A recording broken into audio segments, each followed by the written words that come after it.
గురుగారు, సింహరాశి వారికి ఈ వారం ఏ విధంగా ఉండబోతోంది? సింహరాశి వారికి 3 గ్రహాలు అనుకూలిస్తున్నాయమ్మ.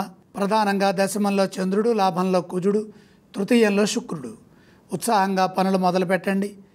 విజయం వెంటనే లభిస్తుంది. మొదలుపెట్టిన పనులు సకాలంలో పూర్తి చేయటం ద్వారాగా విజయాన్ని పొందుతారు. చక్కని కార్యసిద్ధి గోచరిస్తోంది. మంచి మనసుతో చేసే పనులు శక్తినిస్తాయి. మనసులోని కోరిక నెరవేరుతుంది. చేస్తున్న పని వెంటనే పూర్తవుతుంది. ఐశ్వర్య సంపదలు పెరుగుతాయి. ఆర్థిక అవసరాలకు తగ్గట్టుగా ధన వృద్ధి కలుగుతుంది. తృతీయంలో శుక్రుడు ఉన్నప్పుడు ధనం వృద్ధి చెందుతుంది. పొరపాట్లు జరగకుండా తగు జాగ్రత్తలు తీసుకోవాలి.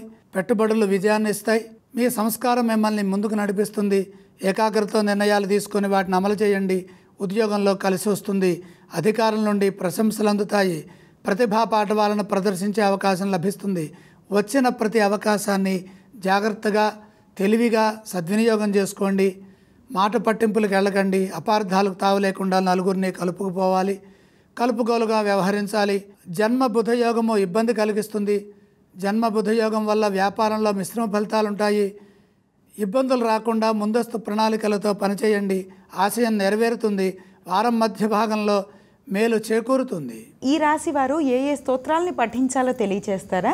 సింహరాశి వారు ఇష్టదేవతను స్మరించాలి. గురుగారు, ఈ రాశి వారు ఏ ఏ ఆలయాలను సందర్శిస్తే శుభ ఫలితాలు కలుగుతాయి? గ్రహయోగం అనుకూలంగా ఉన్నది.